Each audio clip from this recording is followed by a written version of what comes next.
Dulu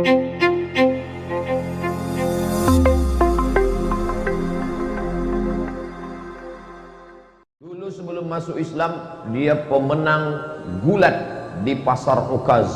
Di Makkah itu ada satu pasar namanya pasar Ukaz. Kalau di Pekanbaru ada namanya pasar Senapelan, pasar bawah. Di pasar Ukaz itu setiap tahun diadakan lomba gulat. Juara bertahannya Sayyidina Umar Ibn Khattab, menang tiap tahun. Umur dia ketika Nabi dapat wahyu, beda umur dia dengan Nabi 20, bedanya 13 tahun. Kalau Abu Bakar sama Nabi bedanya 2 tahun. Jadi ketika Nabi berumur 40 tahun dapat wahyu, maka Abu Bakar umurnya 38 tahun. Sedangkan Umar dengan Nabi jarak umurnya 13 tahun. Jadi ketika Nabi dapat wahyu umur 40 tahun, maka umur Umar waktu itu 27 tahun.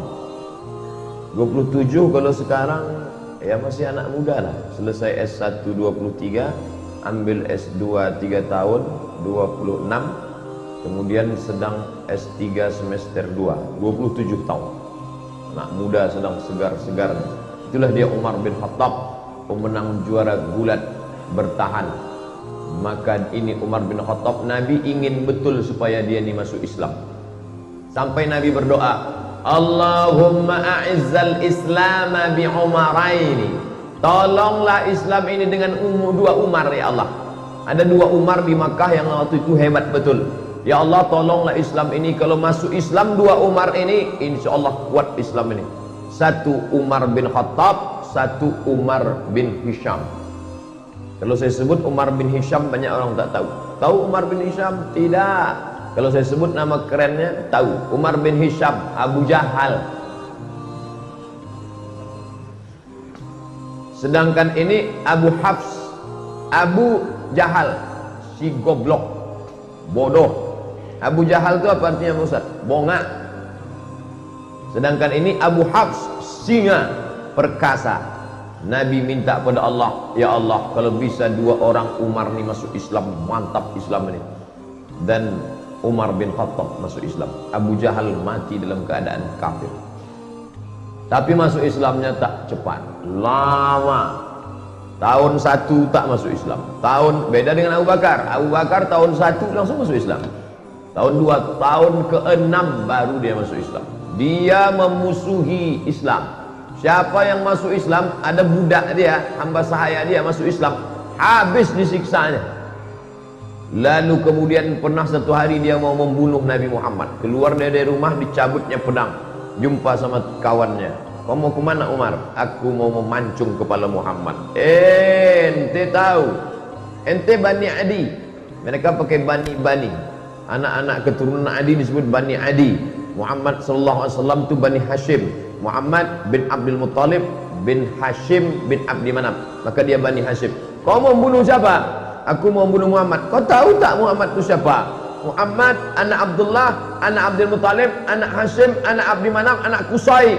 Qusay itulah yang membangun kota Makkah ini. Kalau sampai anak cucu kemanakan mereka ini mati, ente habis nanti. Akhirnya tak jadi dia bunuh Nabi Muhammad sallallahu alaihi wasallam. Suatu hari dia bertamulah ke rumah adiknya. Nama adiknya Fatimah bintil Khattab. Nama dia Umar bin Khattab. Fatimah bintil Khattab ini punya suami namanya Said.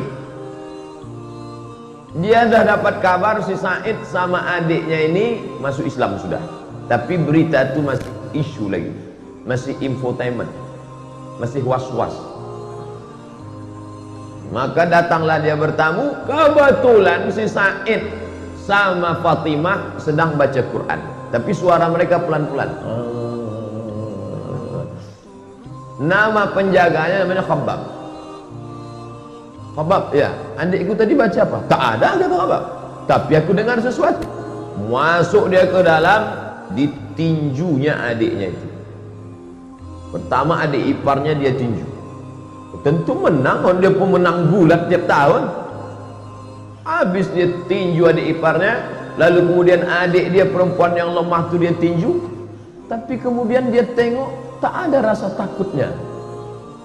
Maka dia heran nih, ini adikku perempuan, lemah, tapi ketika kita kan bisa menengok orang, kalau kita gertak dia takut, pucat dia lari. Ini enggak, berdarah, keluar darah dari wajah Fatimah bintul Khattab, tapi dia tak takut. Maka Umar mengaku, setelah dia masuk Islam baru dia ngaku. Apa kata dia? Kata dia, sya'urtu bid-du'fi lamma ra'aitu dama kharaja min wajhiha. Aku tiba-tiba merasa diriku lemah ketika aku tengok darah keluar dari wajahnya. Jadi saudara-saudara kita yang nampaknya lesu, lemah, tapi dikuatkan oleh Allah, dikuatkan malaikat, maka orang-orang yang merasa diri hebat itu merasa lemah dalam dirinya. Ini terjadi pada Sayyidina Umar bin Khattab. Dia menang, juara gulat, bertahan tiap tahun, badannya kekar, kokoh. Adiknya ini perempuan, lemah, ketika dia tinju sampai berdarah, tapi tak ada rasa takutnya. Ternyata Umar yang kuat itu, dia rasa dalam dirinya, oh kok tiba-tiba aku merasa lemah. Lalu kemudian dia tarik kertas dari tangan adiknya itu. Apa yang sedang kau baca ini? Betullah ternyata kabar yang kudengar selama ini, kalian sudah suami istri masuk Islam ya. Ini rupanya kalian ikut Muhammad. Aku memusuhi orang, adik iparku dan adik kandungku sendiri sudah ikut Muhammad sallallahu alaihi wasallam. Ditariknya. Apa kata Fatimah? Fatimah adik dia, Fatimah bintil Khattab. Ya Umar ibn al-Khattab, innaka najasun bisyirkika. Dengan mulut berdarah dia katakan, hai Umar bin Khattab, engkau najis karena kau syirik.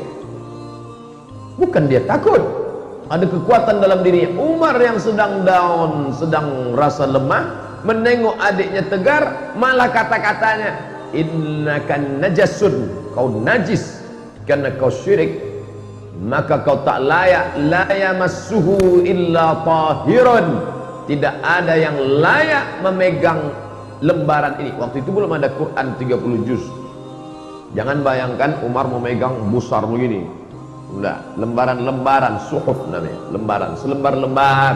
Ada ditulis di tulang onta, ada ditulis di pelepah korma, ada ditulis di batu-batu, tapi ada kertas yang masuk. Karena Mesir sudah ada kertas, mereka sudah punya hubungan dagang. Orang-orang Yahudi sudah ada mulai kita, kertas tak banyak. Salah satu kertas itu dipegang oleh Fatimah, ditarik oleh Umar bin Khattab. Ketika itu bangkit keberanian Fatimah karena membela Quran, tak boleh dipegang oleh orang bernajis. La yamassuhu illa tahirun, tak boleh memegang ini kecuali orang yang suci. Tiba-tiba Umar yang perkasa itu meletakkan lembaran itu, dia mandi. Dia rasa diri dia lemah, adiknya yang berdarah ini kuat. Ini menunjukkan bahwa fisik kita ini sebenarnya hanya casing, sampul saja, tapi di dalam itu ada kekuatan ruh yang luar biasa. Perempuan lemah, mulut berdarah, tapi kalau kuat ikatannya dengan Allah, dia kuat. Umar bin Khattab pemenang gulat, perkasa, tapi kalau dia lemah hubungan dengan Allah, dia lesu, dia kalah. Lalu kemudian dia pun mandi. Setelah mandi dia balik, penasaran dia kertas ini, lalu dia tengok, Taha ma anzalna alaikal qur'ana litashqa. Kebetulan yang dibaca adiknya itu surat Taha. Taha ya Muhammad sallallahu alaihi wasallam, ma anzalna alaikal qur'ana litashqa. Tidaklah kami turunkan Al-Quran ini kepada engkau supaya engkau menjadi susah. Dia tengok susunannya pelan-pelan. Loh, orang Arab sastrawan, bahasa Arab mereka halus, sastra. Dia bisa membedakan ini bukan bahasa orang biasa. Akhirnya hatinya lunak dan lembut. Lalu kemudian dia pun segera untuk menjumpai Nabi Muhammad sallallahu alaihi wasallam. Waktu itu Nabi sedang berada di rumah Al-Arqam bin Abil Arqam. Itu markas mereka berkumpul di kota Makkah Al-Mukarramah. Masih dakwah sembunyi-sembunyi, tak ada berani terang-terangan. Lalu kemudian Nabi, yang menjaga Nabi waktu itu 40 orang laki-laki perkasa. Di antara yang menjaga Nabi itu adalah Asadullah, singa Allah. Dia adalah Hamzah bin Abdul Muttalib. Ini jumpa singa sama singa. Hamzah Asadullah, Umar Abu Hafs. Petarung sama petarung. Lalu Umar pun masuk ke dalam rumah Al-Arqam bin Abil Arqam. Maka yang pertama kali menyambut dia adalah singa, disambut oleh singa. Apa kata Hamzah bin Abdul Muttalib? Kalau kau datang untuk menyerah, kami terima engkau. Tapi kalau kau datang untuk membunuh Muhammad, qatalnaka bisayfik, kami akan bunuh engkau bukan dengan pedang kami. Kami bunuh engkau dengan pedang engkau sendiri. Penghinaan yang luar biasa. Kalau ada orang dibunuh dengan pedang orang lain, itu biasa. Tapi dibunuh dengan pedang kita sendiri, maka itu penghinaan luar biasa. Umar, kau datang ke rumah ini sebagai orang menyerah, ahlan wa sahlan. Tapi kalau kau datang untuk membunuh Muhammad, maka kami yang akan memancung kepala engkau dengan pedang yang kau bawa itu sendiri. Lalu kemudian Nabi mempersilakan dia masuk. Silakan dia masuk. Kemudian setelah dia masuk, Nabi bertanya, "Ma ja'a bik?" Apa yang membuat kau datang kemari? Yang buat kau datang kemari apa, wahai Umar? Waktu itu Umar menjawab, "Ji'tu li'u'mina bika, ji'tu li'u'mina billah wa bika wa billadhi unzila ilaik." Aku datang untuk percaya kepada Allah, percaya kepada engkau bahwa engkau Rasulullah, dan percaya kepada apa yang diturunkan kepada engkau, yang tadi baru saja kubaca di tangan adikku bernama Fatimah binti Al-Khattab. Dia Umar bin Al-Khattab. Lalu kemudian dia pun bersyahadat di hadapan Nabi SAW. Lalu sahabat semuanya gembira senang karena terkabullah doa Nabi. Salah satu Umar masuk Islam, Umar bin Khattab. Lalu sahabat bertanya, "Alasna alal haq?" Apakah kita ini dalam kebenaran? Apa kata Umar? Untuk apa lagi kita bersembunyi? Maka sejak itulah orang berani membaca Quran dengan suara jahar. Sebelumnya kalau baca Quran seperti dengungan tawon di dalam sarang. Setelah Umar bin Khattab masuk Islam, mereka berani karena ada dua singa yang sudah mengawal Nabi Muhammad sallallahu alaihi wasallam. Yang satu Hamzah bin Abdul Muttalib Asadullah, yang satu lagi adalah Umar Al-Faruq Abu Hafs. Maka mereka baca Bismillahirrahmanirrahim, Taha ma anzalna alaikal qur'ana litashqa. Maka mereka lantang membacanya. Lalu kemudian Islam pun menjadi kuat dengan berbagai cobaan dan ujiannya, sampailah pada masa hijrah. Lalu kemudian Umar bin Khattab termasuk orang yang pertama golongan yang ikut hijrah bersama Nabi Muhammad sallallahu alaihi wasallam.